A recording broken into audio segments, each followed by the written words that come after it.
Hello my soul companion, नमस्ते। मैं सुप्रा कठल आप सबका हार्दिक स्वागत करती हूँ मेरे यूट्यूब चैनल पर। आज का मेरा टॉपिक है टाइप्स ऑफ कर्मास, और इसके पहले मैंने जो वीडियो बनाई थी वो प्रिंसिपल ऑफ कर्मास को लेकर थी और लॉ ऑफ अट्रैक्शन। तो प्रिंसिपल ऑफ कर्मास मतलब जो कर्म के जो सिद्धांत हैं उनको यदि हम अपनाएं तो हम अपनी लाइफ क्वालिटी को इम्प्रूव कर सकते हैं। कर्मास को लेके जैसे बोला गया है कि मनुष्य के जो अच्छे कर्म हैं हमें जो जीवन में प्रगति की तरफ लेके जाते हैं, और वही बुरे कर्म हमको पतन की तरफ लेके जाते हैं।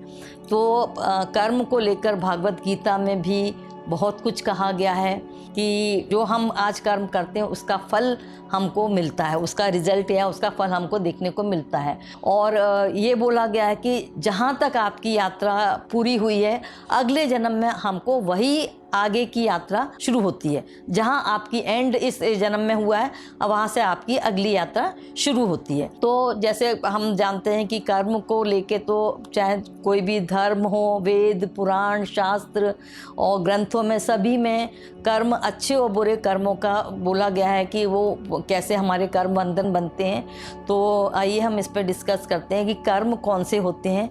तो वैसे तो हम मूल रूप से समझते हैं कि जो भी काम किया गया है, मतलब जो भी क्रिया है, वो कर्म होते हैं। लेकिन यहाँ पर कर्म का मतलब है जो मन, वाणी और शरीर से किए गए कार्य जो है वो कर्म बन जाते हैं, और शुभ और अशुभ परिणाम उसका हमारे कर्मों के हिसाब से होता है। यदि हमने अच्छे कर्म किए हैं तो शुभ परिणाम मिलेगा, और बुरे कर्म किए हैं तो उसका अशुभ परिणाम मिलेगा। अब हम ये जानते हैं कि जैसे 4 टाइप से हम कर्म करते हैं। एक होता है जो हम फिजिकल लेवल पर करते हैं, एक होता है हमारा जो हम शब्दों के द्वारा करते हैं, तीसरा होता है हमारा जो भावनाएं या इमोशंस होते हैं, चौथे होते हैं हमारे विचार। अब मैं बताती हूँ उसको धीरे धीरे करके। जैसे शारीरिक जो फिजिकल जो कर्म होते हैं, मतलब जैसे जो भी हमने अपने शरीर के द्वारा, जैसे हाथ पैर या शरीर के द्वारा हमने जो कर्म किए, अच्छे किए हैं बुरे किए हैं वो अलग बात है। मतलब जो भी हम कर्म करते हैं वो हमारे कर्म बनते हैं। फिर शब्दों के द्वारा, शब्दों के द्वारा मतलब जैसे हमने किसी को बुरे शब्द कहे, कड़वे शब्द बोले, तो वो शब्द भी हमारे जो है तीर की भांति चुभ जाते हैं। या हमने गाली गलौज करके बोला, या हमने किसी को गुस्से में बोला, तो ये सारे शब्द भी हमारे जो है वो एक कर्म बनते हैं। उसके बाद भावनाएं, जैसे इमोशंस या फीलिंग्स जिनको बोलते हैं, तो हमारे अंदर जो भावनाएं हैं, जैसे हम जानते हैं कि भावनाएं तो हमारे जो प्रेम, दया, करुणा या किसी से घृणा करना, नफरत करना, गुस्सा करना, ये सारी भावनाएं हैं। इसके अलावा जो भावनाएं मतलब जैसे लाइक या डिसलाइकिंग करना, किसी चीज़ की इच्छा करना, डिज़ायर करना, ये सारी भी हमारी भावनाओं में आ जाती है। फिर इसके बाद आता है विचार। विचार मतलब कोई भी चीज़ जो हम सोच विचार के करते हैं, मतलब जहाँ पर हमारा मस्तिष्क भी एक तरह से मतलब आ जाता है, जिसमें कि हम बहुत सारी चीज़ों की प्रोग्रामिंग करते हैं, हम योजना बनाते हैं, प्लानिंग करते हैं, उसकी जो है वो उसका आउटकम हम जानते हैं, उसको जज करते हैं, या हम ऑर्गेनाइज वे में करते हैं। हम ये जानते हैं कि जैसे मनुष्य जन्म लेने के बाद जो भी हम कर्म करते हैं वो हमारे कर्मों का हिसाब किताब या उसका अकाउंट बनना शुरू हो जाता है, जो कि हम कार्मिक अकाउंट बोलते हैं। ये सिर्फ मनुष्य योनि में ही होता है, पशु पक्षी योनि में इसका कोई अर्थ नहीं रहता। अब जब हमको मनुष्य का जन्म मिलता है, तब से हमने हमारे द्वारा जो भी कर्म किए गए हैं, 3 टाइप के कर्म होते हैं। एक होता है संचय कर्म, एक होता है प्रारब्ध कर्म, और एक होता है क्रियमान कर्म। संचय कर्म मतलब जैसे कि नाम से हम जानते हैं, संचय मतलब कोई भी चीज़ को इकट्ठा किया, एकत्रित या कलेक्ट किया हुआ जो है वो हमारा कर्म, मतलब हमारे द्वारा किया गया जो कर्म है, जो कि मतलब अनेकों जन्म में, क्योंकि हमारा जन्म तो बहुत बार हो चुका है, अनेकों बार हो चुका है, अनंत जन्म हो चुके, तो उन सब कर्मों का जो लेखा जोखा है, उनका जो एक कलेक्शन जो है वो हमारे संचित कर्म में आ जाता है। मतलब वो उनका ढेर इकट्ठा होता जाता है और एक हमारा अकाउंट बन जाता है, मतलब जो उसको हम कार्मिक अकाउंट बोलते हैं, या हमारा एक डेटाबेस, जैसे हम कंप्यूटर की भाषा में बोलें तो हमारा डेटाबेस तैयार होने लगता है। तो ये हमारे कर्मों के हिसाब से कि हमने जो भी कर्म किए हैं उसका संचय हमारा एक हिसाब किताब होता है, जो भूतकाल से लेकर वर्तमान में जो भी कर्म किए गए हमारे द्वारा उनका जो है लेखा जोखा एक रखा जाता है। जो भी पाप और पुण्य का जो भी संचय है वो हमारे संचित कर्म में आता है। इसके बाद आता है एक प्रारब्ध कर्म।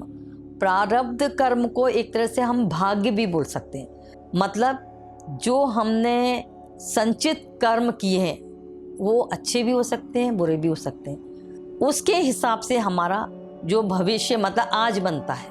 हमने जो कर्म किए हैं मतलब जो हमारे संचित कर्म है उनका कुछ हिस्सा, क्योंकि हमारे पास तो इतने सारे कर्मों का ढेर है, अब हम एक जन्म में तो सारे कर्म भोग नहीं सकते, तो यहाँ पर उसमें से कुछ हिस्सा हमको बोला जाता है कि आपको इस जन्म में भोगना है, तो वो हमारा भाग्य बनता है।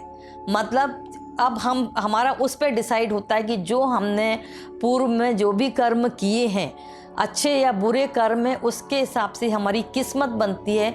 इस पे हमारा कोई बस नहीं है, हमारा कोई कंट्रोल नहीं है, ये हम अपने आप से डिसाइड नहीं करते।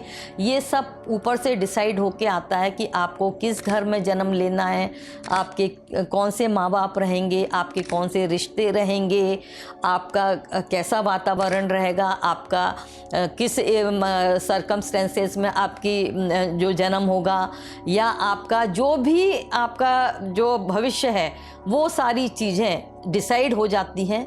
वो आपका प्रारब्ध बन जाता है। मतलब जो वो आपके जो संचित कर्म है उसके हिसाब से आपका आज बनता है कि आपका जन्म किस घर में होगा, कहाँ होगा, कैसे होगा, ये सारी चीज़ें अब आपको उसका जो कुछ पार्ट जो है वो इस जन्म में भोगना है।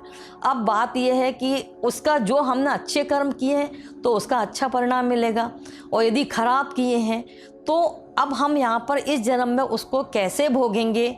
या तो हम उसको भोगेंगे, उसको न्यूट्रलाइज करेंगे किसी न किसी तरीके से, और या हो सकता है हम और कुछ ऐसे कर्म कर लें कि वो और संचित होते जाएं। तो यहाँ पर हमारा डिसाइड ये होता है कि ये सारी चीज़ें पहले डिसाइड हो जाती है, हमें कौन मिलेगा, कब कब हम ये कर्मों को भोगेंगे, ये सारी चीज़ें हमारी डेस्टिनी पहले ही तैयार हो जाती है। यहाँ पर ये है कि हमको जो हमारे संचित कर्म के हिसाब से हमको आज अपना हमारा जो वर्तमान है वो हमारा निर्धारित हो जाता है। मैंने बताया कि प्रारब्ध कर्म मतलब हमारे जो पिछले जन्म के जो कर्म है उनका कुछ हिस्सा जो हमें इस जन्म में भोगना है वो हमारा भाग्य बन जाते हैं। वो हम डिसाइड नहीं करते, ये सब प्री डिसाइडेड होता है। अब उसके बाद आता है क्रियमान कर्म। क्रियमान कर्म मतलब जो अभी हो रहा है, मतलब वो जो अभी किया जा रहा है उसको हम क्रियमान कर्म कहते हैं। यदि हम इस चीज़ को समझ लेते हैं कि कर्मों को हम समझ लेते हैं कि कौन से कर्म हमें करना चाहिए या किस टाइप से, तो हम आगे आने वाला भविष्य, क्योंकि जो क्रियमान कर्म जो हम आज कर रहे हैं इससे हमारा भविष्य निर्धारित होगा। क्योंकि महाभारत में अभी यही बोला गया है कि बीज के बिना फल नहीं होता। जो हम बीज बो रहे हैं, जो हम आज बो रहे हैं वो हमारा भविष्य होगा। तो भविष्य की रूपरेखा तो आज ही हमें तय करनी है। मतलब यह है कि हमारा भाग्य जो है वो निर्भर करता है कि क्रियमान कर्म हम किस टाइप से कर रहे हैं, तो वो हमारा भविष्य निर्धारित होगा। अब यहाँ पर हम ये देखते हैं कि क्रियमान कर्म ऐसे कर्म हैं जिनसे हम अपना भाग्य बहुत कुछ बदल सकते हैं। मतलब या हम ये बोल सकते हैं कि जो हमारे भाग्य में था, लिखा था, लिख के तो हम कुछ और आए थे, लेकिन अब हमने कुछ ऐसे कर्म किए हैं जिनसे कि हमको जो पिछले जन्म के जो कर्म थे जो हमें भोगने थे वो हम उसको या तो किसी टाइप से न्यूट्रलाइज कर लें, या हम उसको रिलीज़ कर दें, या हम उसको किस टाइप से हम भोगते हैं और हम उसको डिसाइड करते हैं। मतलब हमारे जो क्रियमान कर्म है वो हमारे डिसाइड होते हैं, क्योंकि हम उसी पर मतलब चलते हैं। जैसे हमने बताया संचित कर्म से तो हमारा प्रारब्ध बना, मतलब हमारा भाग्य बना, लेकिन यदि क्रियमान कर्म यदि अच्छे करते हैं तो हमारा आगे आने वाला भाग्य जो है वो उस पर डिपेंड करेगा कि हमने किस टाइप के कर्म किए हैं। मतलब जो कर्म हम इस जन्म में नहीं भोग पाए तो फिर वो संचित हो जाते हैं, अगले जन्म तक जाएंगे।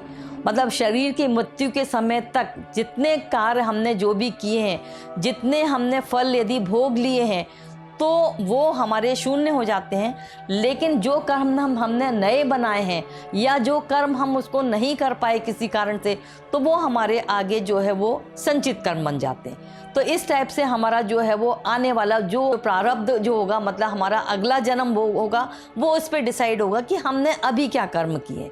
और आने वाला भविष्य भी, जब तक हम जीवित हैं, जब तक हमारा भविष्य भी इसी पर निर्धारित होगा। इसलिए ये बोला जाता है कि यदि आपको अपना कार्मिक अकाउंट या बैलेंस शीट यदि आपको शून्य रखनी है, तो आपको अच्छे कर्म करने पड़ेंगे, जिससे कि आपका जो है वो कर्म बंधन से आप मुक्त हो जाए। क्योंकि अल्टीमेटली आपका जो आत्मा का उद्देश्य है वो मोक्ष प्राप्ति है। मतलब जब आपके पास कोई मोह माया नहीं, कोई किसी से लेना देना नहीं है, कोई किसी से कोई ईर्ष्या द्वेष भाव नहीं है, किसी से आपकी इच्छाएं नहीं हैं, तब आप मोक्ष की प्राप्ति करते हैं। तो आप इस जन्म में धरती पे आते हैं सुख भोगने के लिए, लेकिन आप अपने आप से बहुत सारी ऐसी चीज़ें करते हैं कि जो आप अपने दुख का कारण भी बनते हैं, सुख का कारण भी बनते हैं। तो आपके कर्म ही ऐसे हैं जो आपको मोक्ष की प्राप्ति तक ले जाते हैं, या आपको अगला जन्म कैसा मिलेगा ये उस पर डिपेंड करता है। इसलिए ऋग्वेद में कहा गया है कि ब्रह्मांड में यदि सबसे प्रभावशाली नियम है तो वो है लॉ ऑफ कर्मा, जिससे हमारा भविष्य निर्धारित होता है, जिसको कि एक लॉ ऑफ परफेक्ट जस्टिस भी बोला गया है। क्योंकि ये सारी चीज़ें यूनिवर्स के द्वारा निर्धारित होती हैं। अब जैसे हम बोलते हैं कि यदि हम अच्छा कर्म करते हैं, हम किसी की सहायता करते हैं, सच बोलते हैं और दान दक्षिणा करते हैं, लोगों को में जो है वो अच्छी भावनाएं जगाते हैं, या हम उनसे दो शब्द मीठे बोलते हैं, तो ये हमारे अच्छे कर्म बन जाते हैं। वहीं पर हमारे सोच विचार यदि खराब होती है, जैसे हमने किसी से झूठ बोला, गुस्सा किया, अपशब्द बोले, तो ये हमारे बुरे कर्म बन जाते हैं। तो ये हमारे नेगेटिव जो एटीट्यूड है हमारा, तो ये मतलब हमारा जो एक्शन है, जो हमारा एक्शन है, हमारा एटीट्यूड है, हमारा इंटेंशन है, हमारी जो डिज़ायर है, ये सब हमारी एक कर्म बन जाते हैं। तो कर्म का सिद्धांत यही है कि जो हम करते हैं वही हमारे पास लौट के आता है। जो मैंने पहले बताया था, law of cause and effect, जो हम बोते हैं वही हमें मिलता भी है। जैसे कि इकोसिस्टम में, कि जैसे हम इको साउंड होती है, इको साउंड मतलब जो लौट के साउंड वापस आती है हमारे पास में, तो वही सारी चीज़ें हैं कि जो हम करते हैं वही हमारे पास वापस आता है। तो यही जो लॉ ऑफ कर्मास जो है वो मैंने यूनिवर्सल जो लॉ बताए थे, तो वो सारी चीज़ें आपकी इसमें आ जाती हैं। तो यदि आपको मेरी ये वीडियो पसंद आई हो तो कृपया इसे लाइक कीजिए, शेयर कीजिए, सब्सक्राइब कीजिए और बेल आइकन प्रेस कीजिए। Thank you for watching my video, और मैं आगे की वीडियो में इसके आगे का बताऊंगी।